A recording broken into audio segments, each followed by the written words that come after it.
Por desintegração atômica, gama vai para beta, e o universo biológico, vida, findará com a espiritualização da forma física, beta vai para alfa. Essa espiritualização pode parecer um fim para o ser situado na matéria, mas tudo é relativo ao ponto em que se coloca o observador. Nós chamamos existir o viver na matéria, porque a nossa vida se desenvolve na periferia. Assim também chamamos de criação, isto é, passagem do nada ao ser, a transformação que se opera em nosso tipo de existência. Mas, se estivéssemos situados no centro, no absoluto, no espírito, ao invés de nos encontrarmos na periferia, no relativo, na matéria, então conceberíamos o viver na matéria como um não existir. A atual criação nos pareceria, nestas condições, a passagem do ser para o nada, porque não seria a transformação que se opera no sentido de nosso tipo de existência, mas algo que caminha para a sua negação. Se superarmos, porém, a relatividade destes pontos de vista, veremos que o referido término do universo físico e biológico não passa de uma mudança de forma para retornar ao originário estado espiritual, ponto de partida do atual universo desmoronado.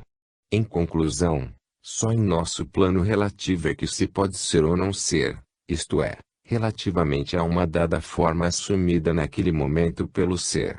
Mas o todo, Deus, jamais pode não ser na sua substância. Somente no relativo poderá ocorrer o não ser, isto é, um não existir parcial em relação a outras formas de existir. Mas, no absoluto, que é tudo, tudo não pode deixar de eternamente ser. O paralelismo entre a unidade alma-corpo e a unidade Deus imanente universo, ajuda-nos a compreender as relações entre Deus transcendente, origem primeira de tudo, e essa sua incomensurável criatura coletiva, que é o universo. Embora neste seu último aspecto ele seja invulnerável, acima de qualquer criação sua e de suas alternativas, é também através desse aspecto de imanência que ele pode permanecer presente, agir, guiar e assim tudo reconduzir do imperfeito, em que o sistema desmoronou, para o perfeito em que ele é. Torna-se-nos também assim compreensível a ação distância, inimaginável de outro modo e que nos poderá mesmo induzir a pensar em um Deus ausente, desinteressado da sorte de uma criação abandonada a si mesma.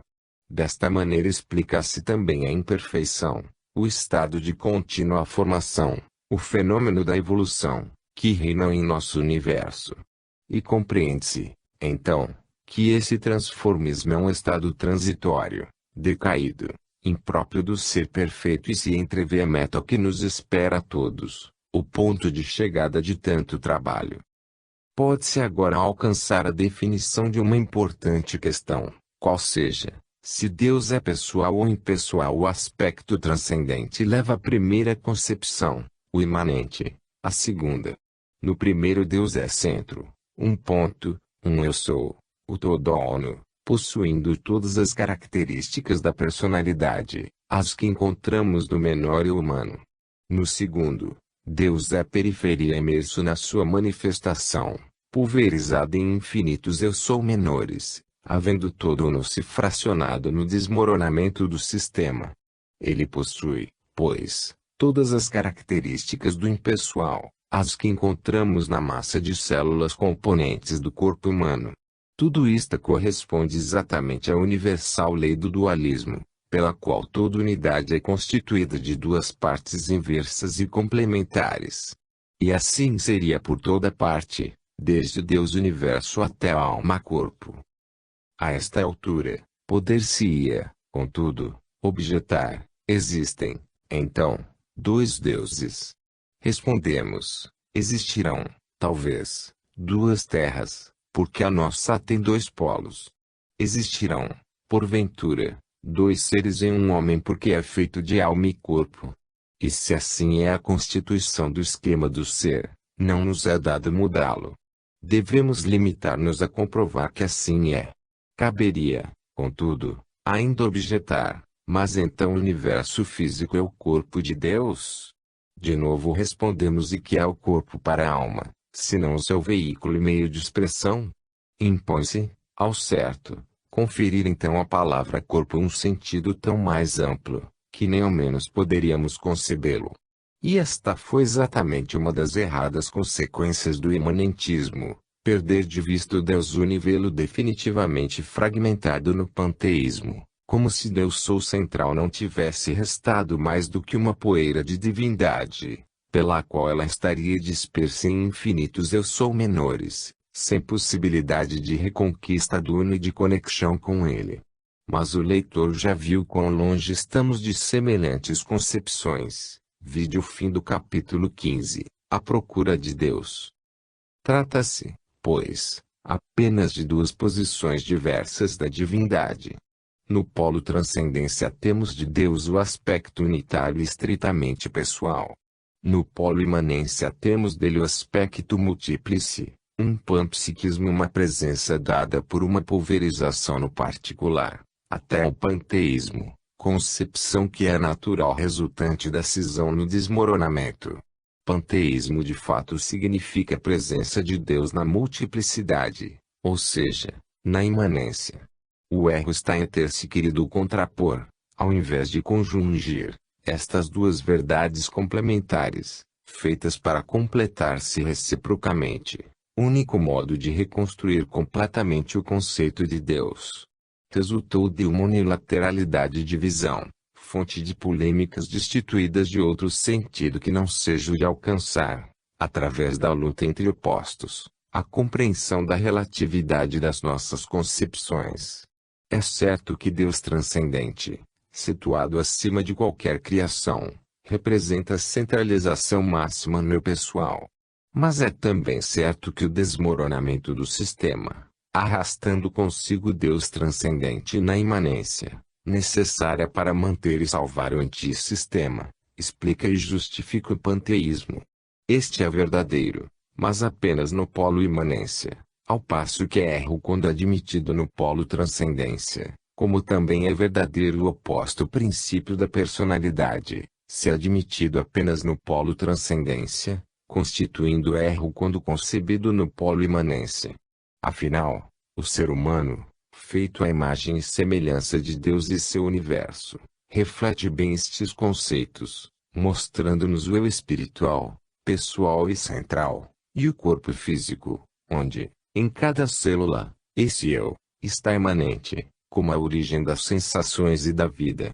E tudo, do caso máximo ao mínimo, corresponde à lei universal das unidades coletivas, lei pela qual todos os elementos componentes do sistema hierarquicamente convergem para um único vértice, estritamente individualizado.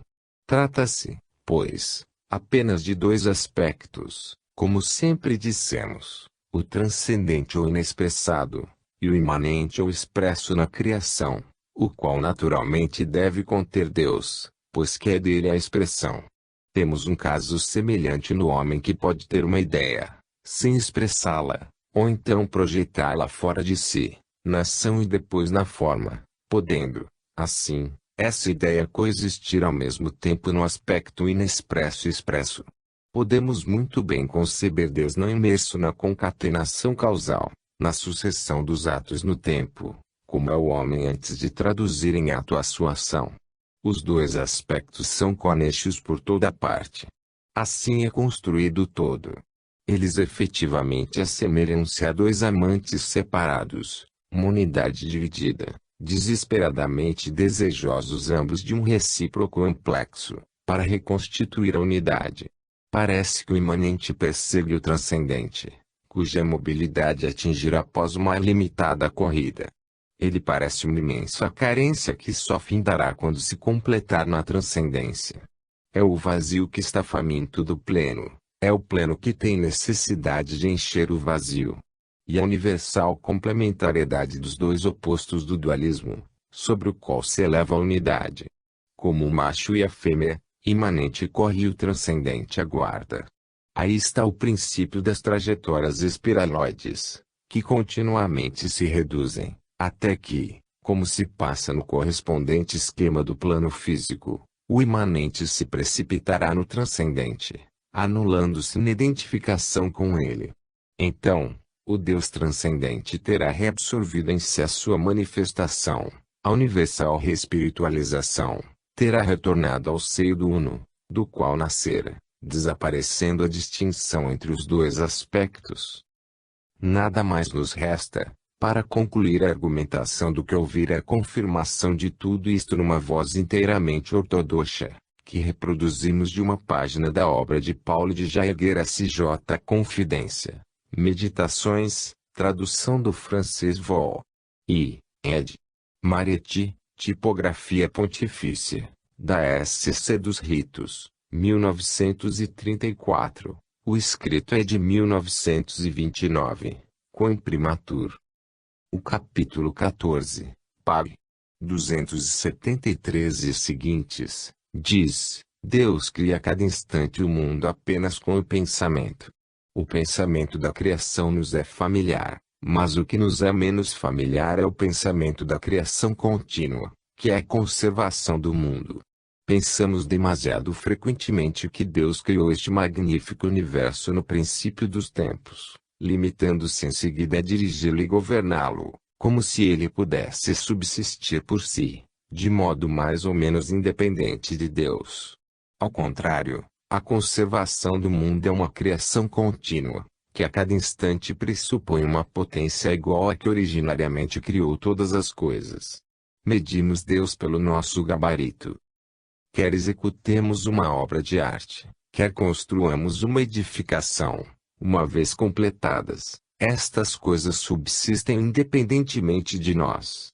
No máximo, velamos pela sua conservação e manutenção. Da mesma forma, para muitos homens, o mundo existe por si, uma vez criado, não cabendo a Deus senão conservá-lo e defendê-lo. Na realidade, Deus faz o mundo a cada instante, cria sem cessar. Que ideia tão mais exata e benéfica teríamos da potência infinita, se considerássemos o mundo sob este aspecto? Como sentiríamos melhor a nossa independência de Deus e a nossa necessidade de gratidão, se tivéssemos maior consciência dessa ação continuamente criadora de Deus sobre tudo o que nos rodeia, como sobre nós mesmos. Deus fez e faz sem cessar todas essas maravilhas apenas com o seu pensamento repleto de amor. Deus pensa e ama todas essas coisas com o amor que cria. Pelo próprio fato dele pensá-las e amá-las, elas recebem o ser. Deus pensa todas essas coisas, cria com o só pensamento este mundo imenso. Todo o universo é o seu pensamento. Vós somente, meu Deus, produzis, criais, fazeis existir com o vosso pensamento apenas. O mundo inteiro é um poema magnífico animado pelo vosso pensamento. Ele está presente em cada criatura, e para conservá-la no ser. Mas há uma coisa mais surpreendente ainda e bem pouco conhecida. O Espírito Infinito, o Ser sem limites que cria todas as coisas com o pensamento, não se separa da sua criatura, que, sem o seu auxílio, cessaria de existir. A infinita inteligência está aí e permanece no fundo de toda criatura, no fundo de cada seu pensamento. Vem a ela, circula nela, embebe e a inunda de si mesma a cada instante, mas Deus imanente e transcendente ao mesmo tempo, está na sua criatura. Todo ser é como um tabernáculo de Deus. Quantos poucos, ó meu Deus, são aqueles que têm consciência disso? A criação inteira é como um templo do Altíssimo, 3 vezes santa. Tudo está repleto de Deus, tudo está impregnado dele. Deus inunda cada coisa. Como uma esponja imersa no oceano, o universo inteiro está envolto na imensidão do pensamento de Deus. Cada coisa é a obra-prima de Deus, nada de imperfeito. O Deus, que não posso ver daqui de baixo, está, todavia, em toda parte. Ele me circunda, no mundo. Eu estou imerso nele, o grande oculto e o grande presente. Não se poderia descrever melhor o que é o nosso monismo e o nosso imanentismo, que foi confundido com o panteísmo. O nosso conceito, acima exposto, de um universo manifestação é mantido pelo cardeal Nicola Cusano Venerável nestas suas palavras, que este mundus nis invisibile Dei apparitio, que este Deus nis invisibilium visibilitas.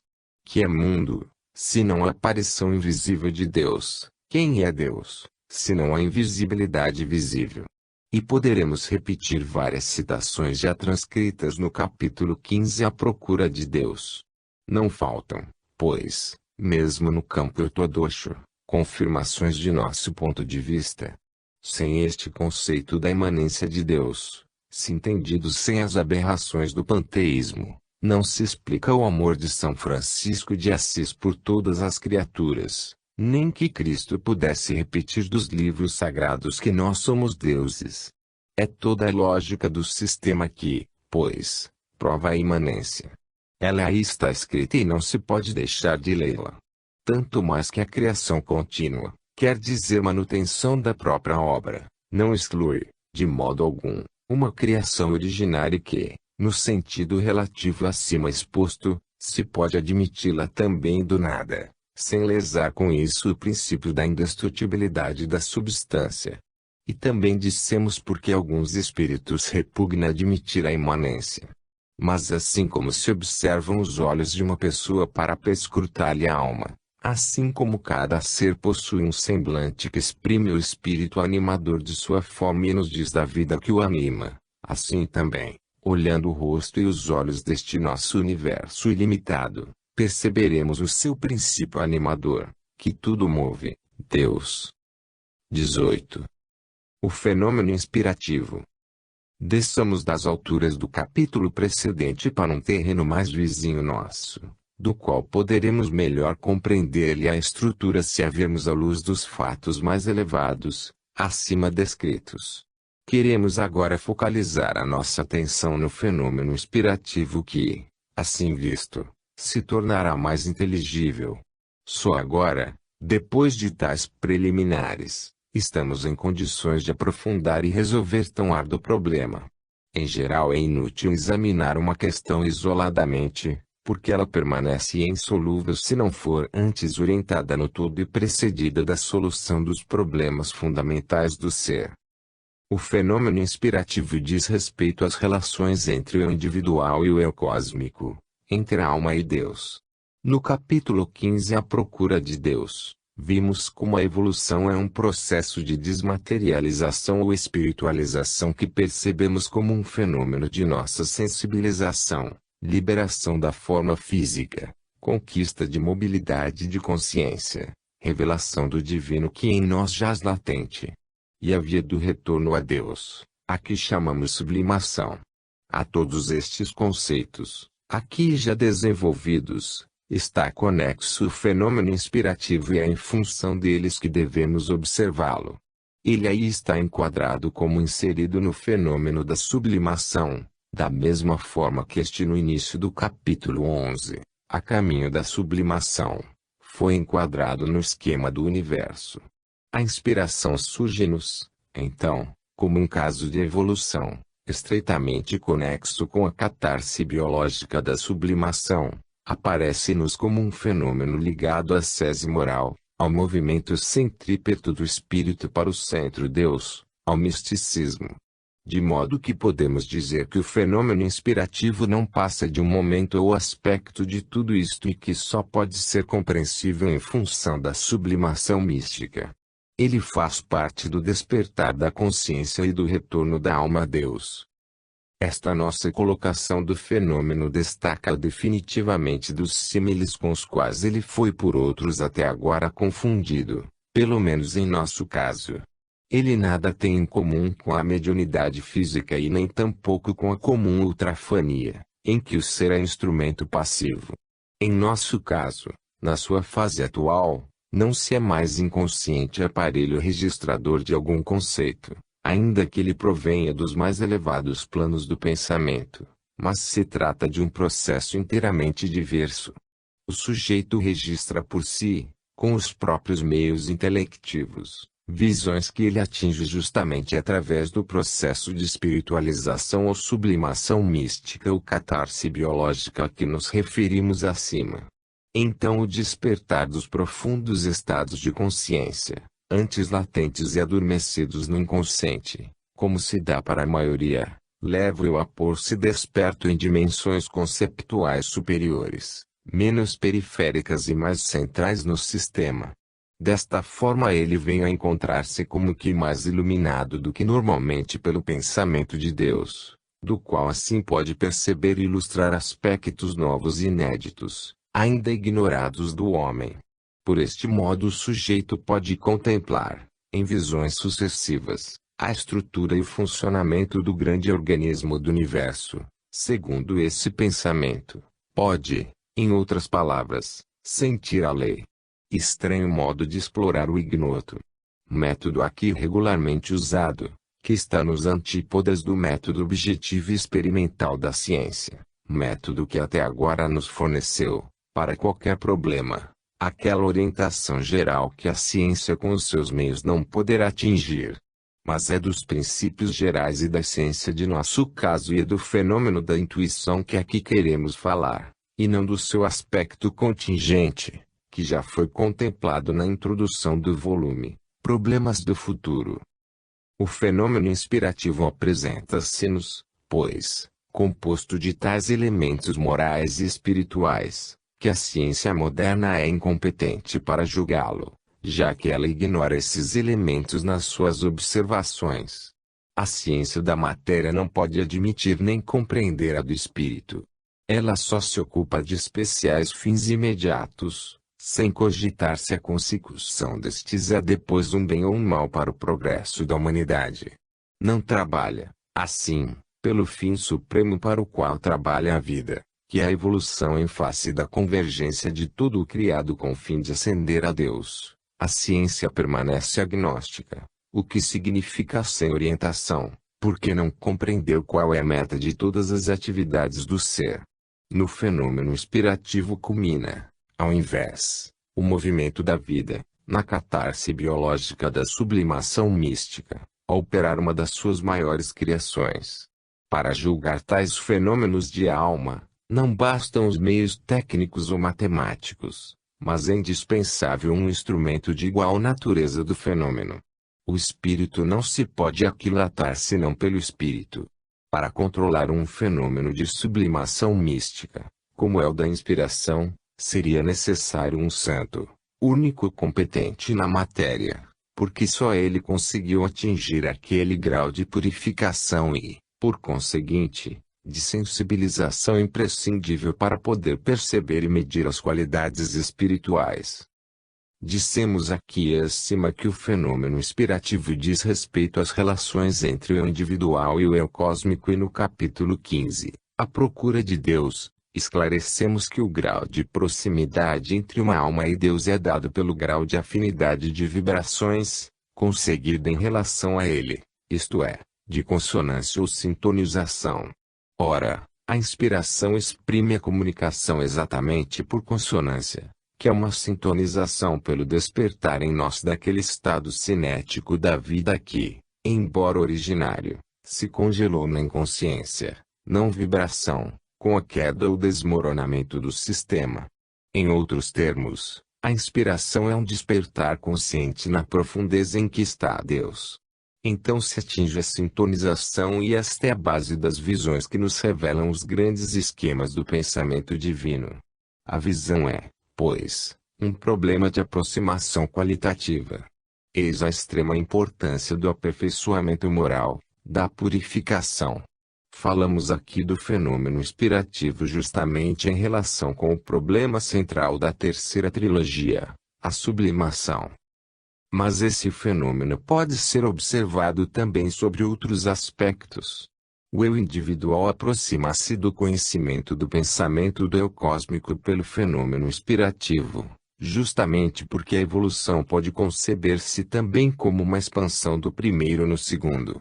Esse despertar de zonas interiores da consciência pode dar um sentido de expansão, de uma dilatação do eu individual no eu universal.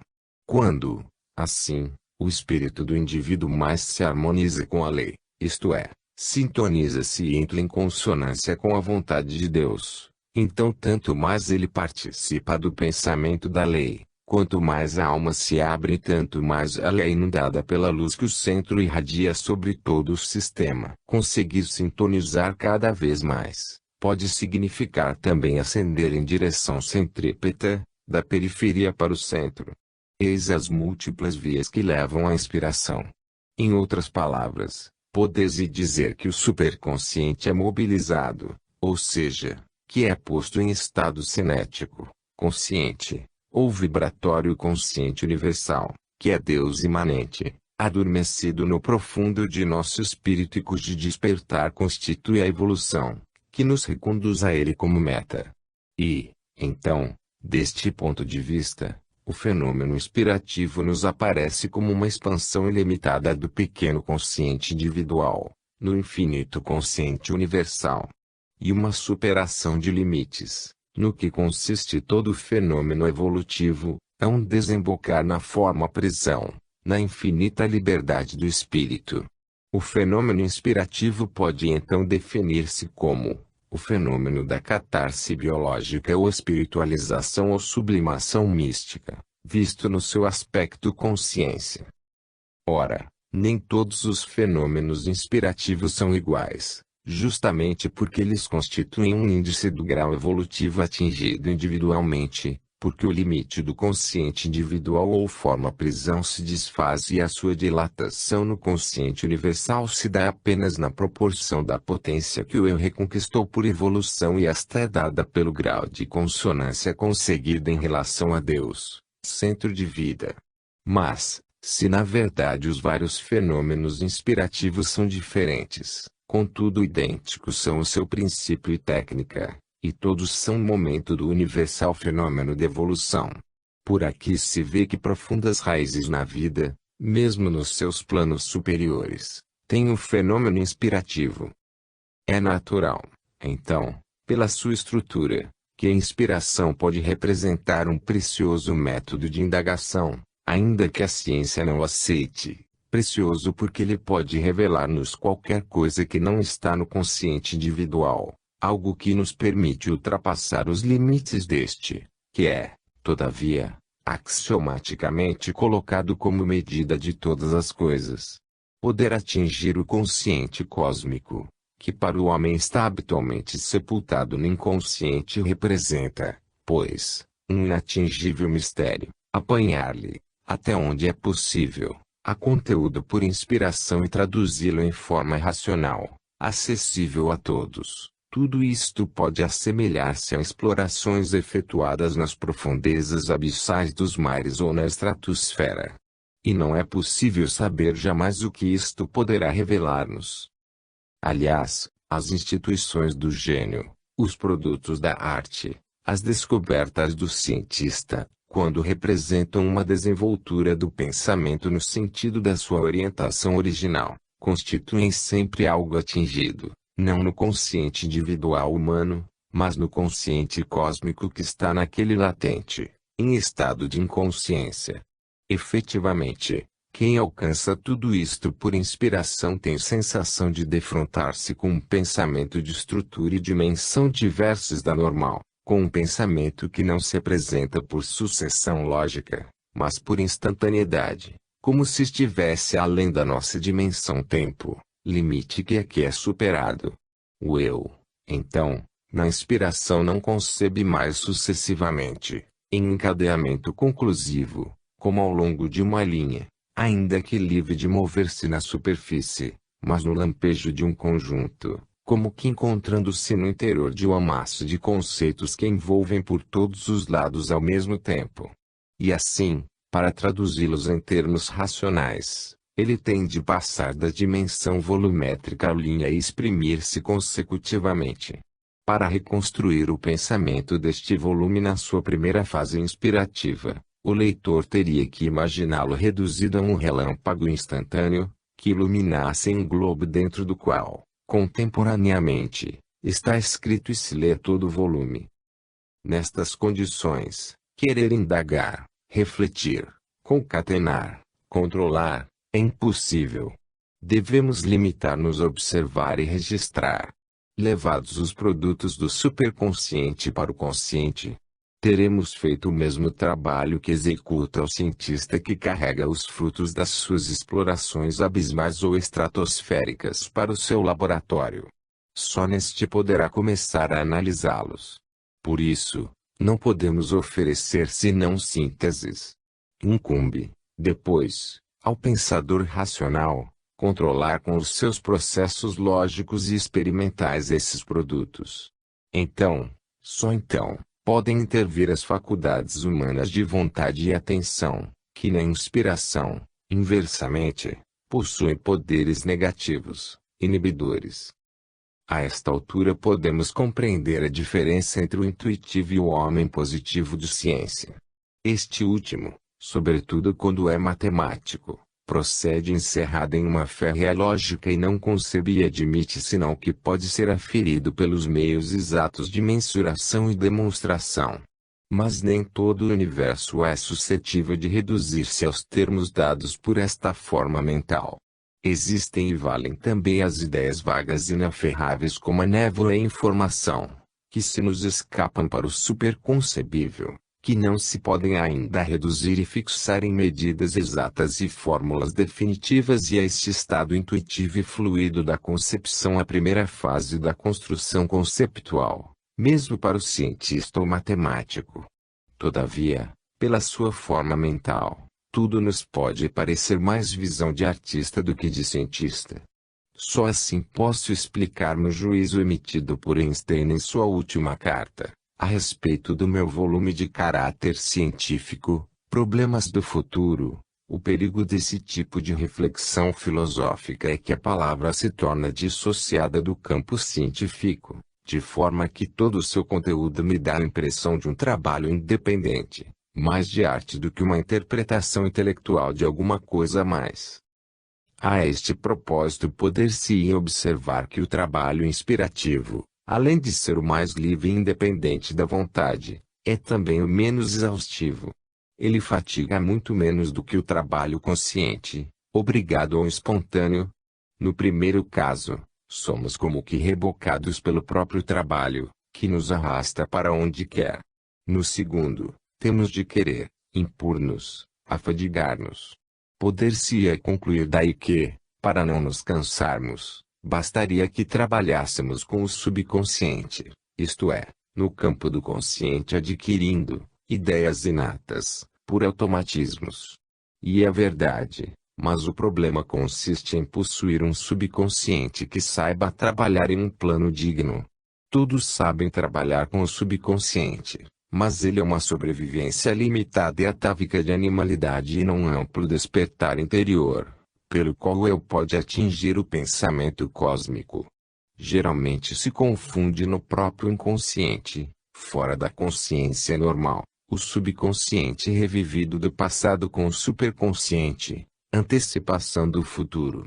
Só este é um despertar consciente na profundeza em que está Deus.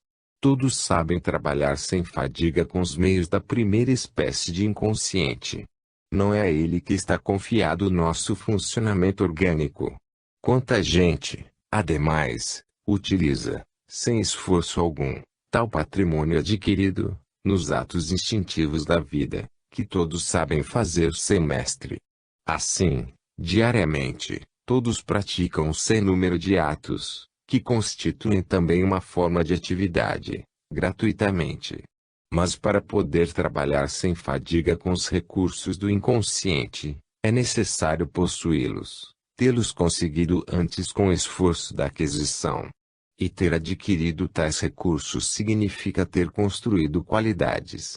Ora, esse difícil trabalho só pode executar, com esforço e tenacidade o consciente, introduzindo com a sua ordem no subconsciente e fixando pela repetição hábitos novos, até que eles sejam assimilados como automatismos.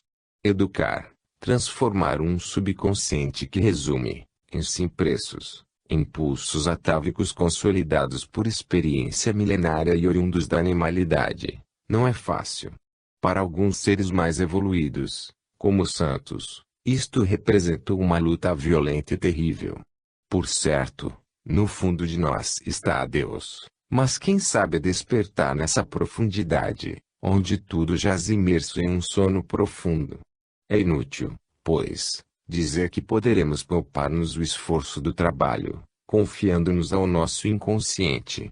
A maioria tende a lavrar, contrariamente, no consciente, isto é, nas zonas de aquisição dos novos instintos, zona de vontade e de esforço, as qualidades e ideias inatas. Não se podem usufruir os frutos do despertar interior, senão fazendo preliminarmente o esforço de provocar semelhante despertar. Agora que compreendemos, com a conclusão tu habitas em mim, que Deus é interior e não exterior a nós, poderemos atinar com o que se deve entender por fonte inspirativa. No volume As Noures, a imaginamos como um transmissor, do qual o indivíduo era um receptor. Mas após o caminho percorrido até aqui podemos ser bem mais precisos. Temos falado nos capítulos precedentes da interioridade do Deus imanente, que se encontra também em nós. E, pois, para esta interioridade que a inspiração se dirige, a entidade transmissora é espírito e o espírito se alcança sempre andando para o interior da forma física, que constitui a periferia, o seu revestimento externo. Vimos também que as características da personalidade, do eu centro uno, são encontradas no aspecto transcendente de Deus, em que Ele é centro de tudo, e que as opostas características da impersonalidade são encontradas no polo oposto do ser, no aspecto imanente de Deus, em que o uno se pulverizou em infinitos eu menores. Eis o que então sucede ao nosso eu humano. Se na verdade ele é pessoal relativamente ao seu pequeno eu próprio, no mundo em que está imerso, na periferia do sistema, ele contudo representa a pulverização do uno, uma centelha de Deus. Quando, pois, o nosso eu, pelo ato inspirativo, se dirige para o centro, ele se desloca para o aspecto transcendente e pessoal de Deus.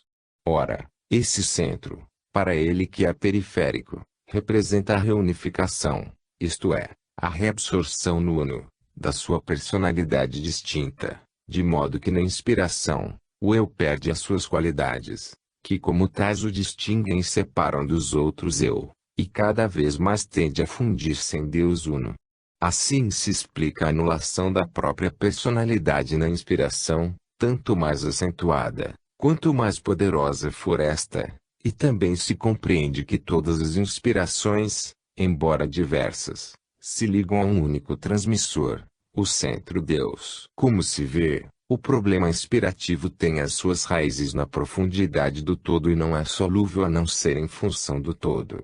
Agora podemos compreender por que nos seres elevados é difícil, e tanto mais quanto mais altos, encontrar os elementos distintivos da personalidade, como os entendemos em nosso mundo.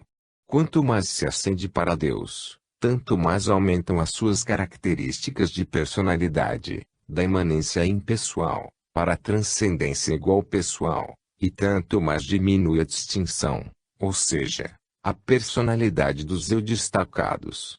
Então, pelo princípio das unidades coletivas, eles se reagrupam, formando esses eu cada vez mais vastos e poderosos. A essas alturas não encontramos mais eu isolados, que pensam separadamente, mas correntes de pensamento, noures, próprias de espíritos sintonizados, consonantes, o que para um espírito significa ser de igual natureza. Porque o que define o espírito é o seu tipo de vibração e quem é de igual natureza coincide com os idênticos e neles se funde no mesmo eu, como duas notas idênticas formam a mesma nota. Isto corresponde à progressiva unificação, pela qual o uno, que se fracionara no antissistema, vem a reconstituir-se integralmente no sistema. O fenômeno inspirativo, se a expressão da sublimação no seu aspecto consciência, segue esse processo de unificação que é inerente à sublimação, culminante na união mística da alma com Deus.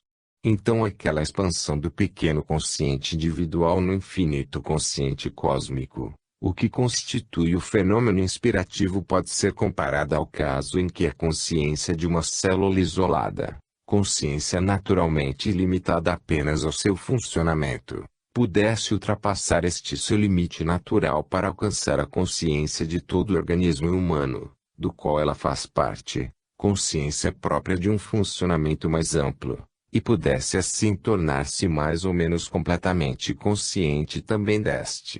Semelhantemente, no fenômeno inspirativo a consciência humana é normal, naturalmente limitada às necessidades da sua vida e incapaz de compreensões mais amplas do que as adstritas à satisfação das suas necessidades humanas, transpõe esse seu limite natural, para entrar no consciente cósmico, de que faz parte, apropriado a um funcionamento de tão maior envergadura, e pode assim, mais ou menos completamente, tomar conhecimento também dele. Eis o que representa o fenômeno inspirativo, nas relações entre o individual e o eu cósmico, entre a alma e Deus. De tudo isto se depreende a importância que pode assumir para o progresso da humanidade e para a defesa de sua vida, uma expansão além do limite da compreensão normal e a contribuição que ela pode dar ao grande problema do conhecimento. Porque pouco conhecido e muito pouco adquirido e utilizado, a humanidade não se dá conta de que resultados esse fenômeno é capaz de oferecer na indagação do inexplorado, sobretudo no campo mais dificilmente explorável, porque mais distanciado de nosso contingente, como é o campo das grandes sínteses e das supremas abstrações dificilmente acessíveis aos meios da racionalidade comum. E a ciência é incapaz de, com seus métodos, atingir tais sínteses universais, que lhes são tão necessárias como orientação. Uma hipótese de trabalho assim orientada possui muito mais probabilidades de estar nas pegadas da verdade do que uma outra que é mera tentativa lançada ao acaso. Tudo isto é verdadeiro, pois não temos nenhum direito de acreditar que o método usado pela ciência deve ser o único e o mais apropriado para alcançar a compreensão da natureza dos fenômenos. O fato de a ciência nos ter fornecido grandes resultados utilitários, não é suficiente para dissipar a suspeita de que o domínio da experimentação somente pode mais facilmente afastar-nos do que aproximar-nos da visão da essência das coisas. Enfim, tudo isto pode também interessar diretamente a vida. Possuir uma orientação pode ser a chave para resolver problemas, cuja solução, especialmente em dados momentos como o atual, é imposta pela evolução à humanidade como questão de vida ou de morte. A vida, no seu desenvolvimento, propõe ao ser sempre novos quesitos, e do saber responde adequadamente, pode depender a continuação ou fim, bem como forma de continuação da existência. Algumas espécies tiveram de desaparecer por não terem sabido resolver certos problemas. O conhecimento é uma das armas mais poderosas para vencer, também no terreno biológico da luta nela à vida. Antes de encerrar este capítulo, analisemos a significação e valor do fenômeno inspirativo em face do problema do conhecimento. O homem utilizou 3 métodos para atingir o conhecimento. Primeiro, a revelação, recepção mais ou menos passiva, o fenômeno inspirativo e método da intuição. Segundo, a lógica, construção abstrata por esforço mental, pura racionalidade e método analítico. Terceiro, a experiência, controle pela observação, realidade exterior e método sensorial. O primeiro é o método aqui acima descrito.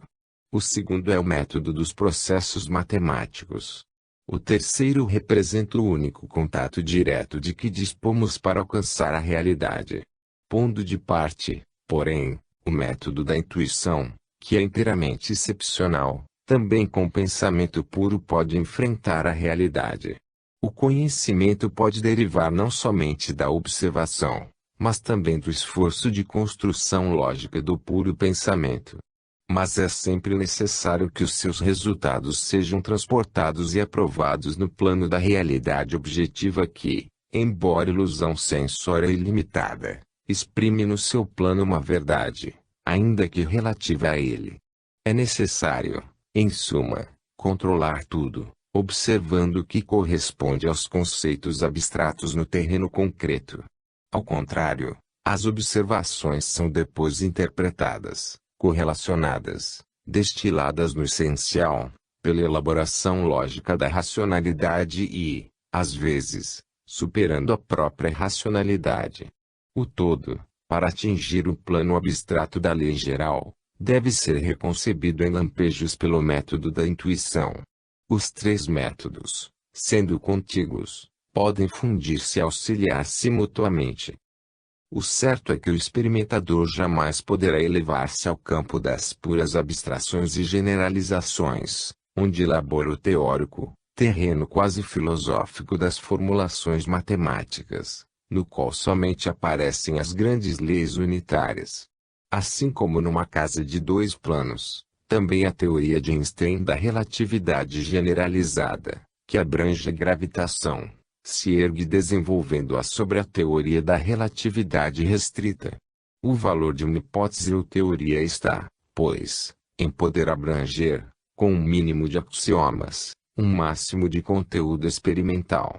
Sobe-se, assim, do analítico e particular para o sempre mais sintético e universal, até que, da mesma forma que a experiência deva ceder lugar à racionalidade, esta deve cedê-lo à intuição, se ainda quiser subir mais para o sintético e universal.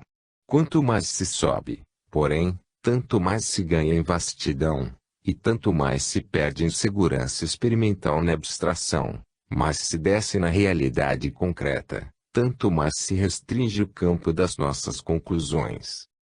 Os dois caminhos são inversos. O primeiro vai da periferia ao centro do sistema universal, para o absoluto. O segundo vai do centro para a periferia, para o relativo. O primeiro, certamente caminha para a verdade. O segundo, para a ilusão. Mas a verdade, ao se subir, vai se nos escapando, torna-se vaga, abstrata, incontrolável, perdendo para nós, relativos que somos, a força da verdade.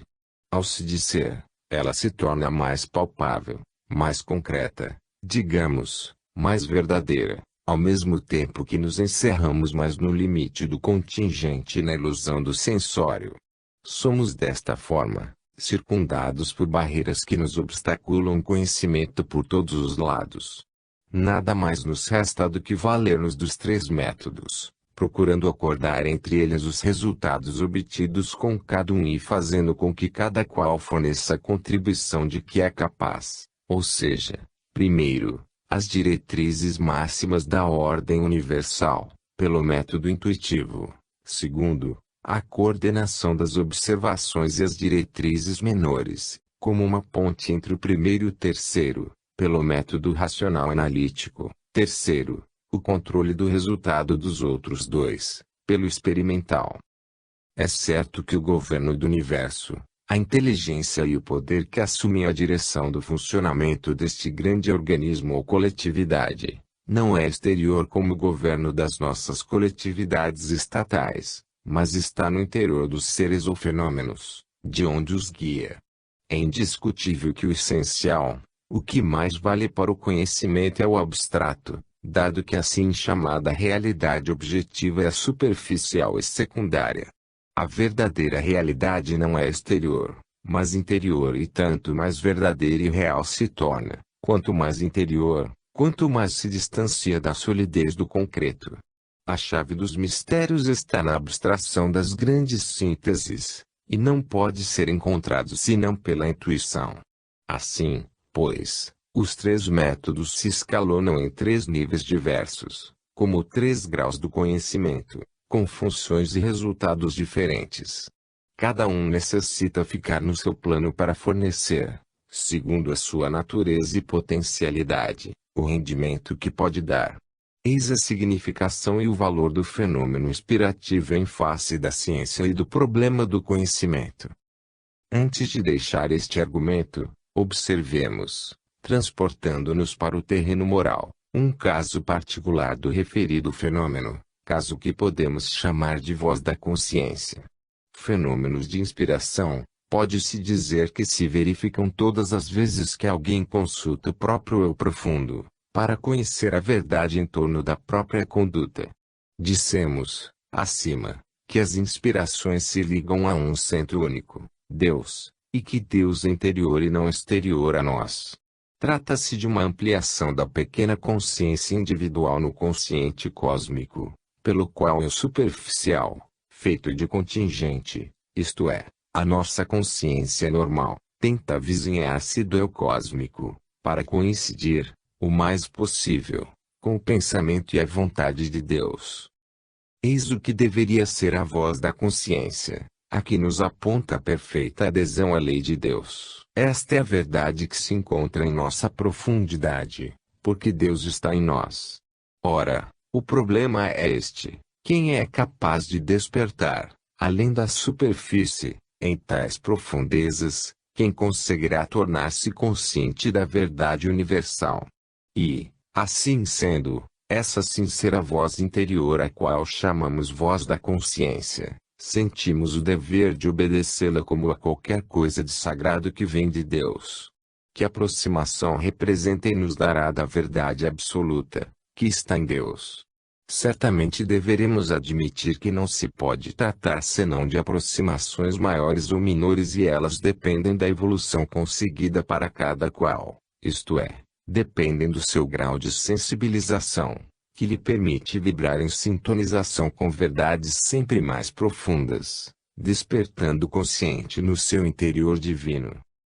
Se então observarmos em derredor de nós e atentarmos para o nível espiritual da maioria humana, devemos afirmar que, não podendo esta, dado o seu grau de involução, alcançar senão escassas aproximações da verdade, a voz da consciência não revela desta mais do que fragmentos, aspectos, pequenas verdades particularizadas, relativas a cada qual, limitadas no contingente e transitórias no tempo. Se teoricamente a voz da consciência é sagrada, porque tende a dirigir-se para o centro Deus, na maior parte dos casos é bem difícil que o atinja. Esta voz pode, então, ser apenas a de uma vida individual, clamando somente em sua defesa e por seus interesses. Pode mesmo ser um longínquo eco da voz de Deus, porque todos têm o direito e o dever de viver.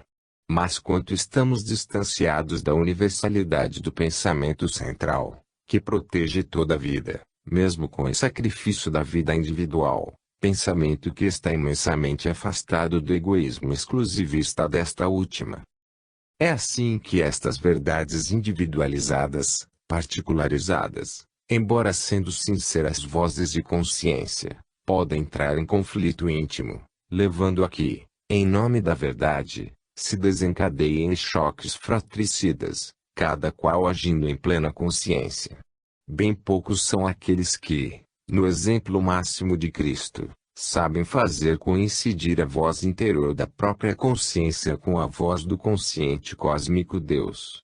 A sua voz, mesmo a que tende a fazer-se ouvir da profundidade, quando tantos a interrogam, permanece às vezes sepultada e tão longe da normal consciência desperta, que dela não resta senão um débil sussurro.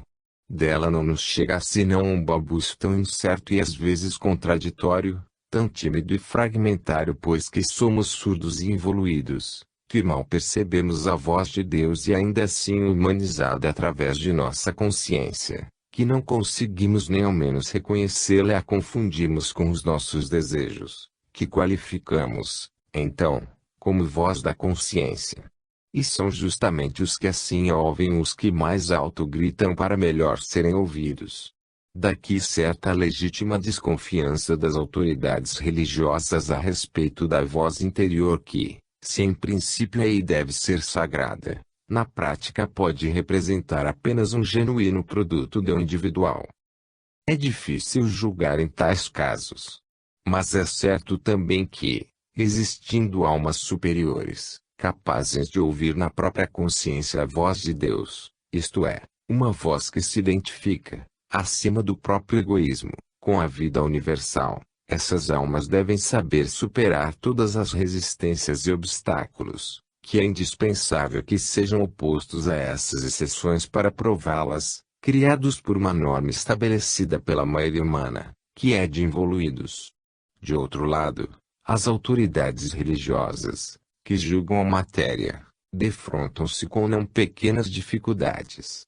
É verdade que a voz da consciência é sagrada, mas se exagerarmos na liberdade, caímos na anarquia do livre exame. É também verdade que frequentemente o que denominamos de voz de consciência pode ser um puro juízo pessoal. Urge, pois, uma norma que a consciência seja submetida e assim a sua liberdade é limitada. Mas igualmente se exorbitarmos na disciplina, caímos na tirania. É lógica, pois, a atitude inicial de suspeita mantida pelas autoridades religiosas em relação a quantos se digam inspirados. A estes incumbe demonstrar, depois, através de toda a sua vida, que a voz interior não os enganou.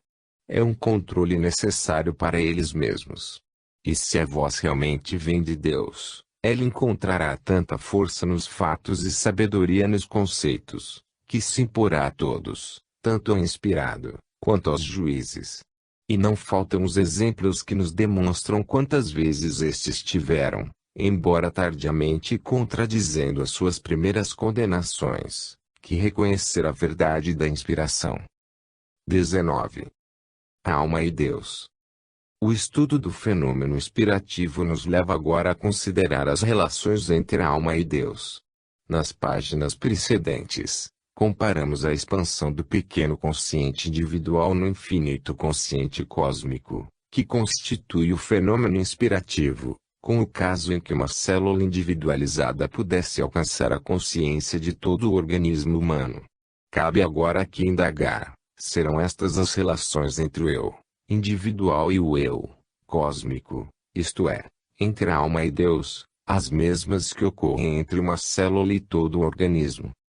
É certo que desde o átomo até a molécula, ao cristal, à célula, e a todas as formas de vida individual e coletiva, se cada individualização do ser revela saber quanto lhe basta para existir, não tem, todavia, de modo algum, consciência do todo. O próprio homem, que se situa no ápice da evolução biológica, não tem consciência senão de uma parte mínima da sua vida, da qual só possui muito limitadamente as diretrizes. Temos, então, que atribuir ao consciente universal esse conhecimento que as individualizações isoladas do ser não possuem propriamente. Assim se delineiam as relações entre o individual e o eu cósmico, isto é, entre a alma, tomada no sentido lato, inclusive como a alma das coisas, e Deus. Ora, imaginar que cada uma das várias individualizações do ser representa a sede de uma íntima imanência neles, no fundo e além do seu relativo consciente, do consciente do universal, que sabe e pensa em cada ser dentro dos limites de sua natureza, provendo-lhe a vida. Imaginar tudo isto é mais plausível e convincente do que conceber um universo rígido, não se sabe como e por que meios, por um consciente eu universal que lhe é exterior e estranho. Vimos que Deus não é exterior, mas íntimo do ser, e concluímos pela sua imanência neste. Isto tanto mais se tornará convincente, quanto atentarmos para que, se parece conduzir-nos à impessoalidade de Deus e ao imanentismo panteísta, não exclui nem lesa, efetivamente, o conceito do Deus pessoal e transcendente. O consciente universal é, pois, íntimo ao ser, representando o imenso fundo de sabedoria que guia toda a sua vida, sem que ele se aperceba de nada. Neste campo se incluem o funcionamento orgânico, tudo o que é guiado pelo instinto, o desenvolvimento das alternativas coletivas que constituem a história. Ainda se incluem a lei que enquadra os nossos atos livres na férrea concatenação causal e depois se desenvolve no destino individual e coletivo. A oportuna intervenção da providência e a guia são situadas além do conhecimento e das forças humanas, e assim por diante. Se o universo foi gerado, como vimos, por uma substância pensante, o que vale dizer, feito de divina imanência, justamente por esta razão todo ser é dela feito, ou seja, é pensante na sua profundidade. Se ele não tem disso consciência, não importa. De como ele vive e funciona devemos deduzir que este pensamento está nele, mesmo que ele não o note, como está, não apenas nos seres evoluídos, mas até nas mais evoluídas formas da matéria bruta. E este pensamento uno, que reconduz as infinitas formas à unidade do todo e constitui a universalidade da lei, o una. Então, que diferença existirá, por exemplo, entre a pedra, a árvore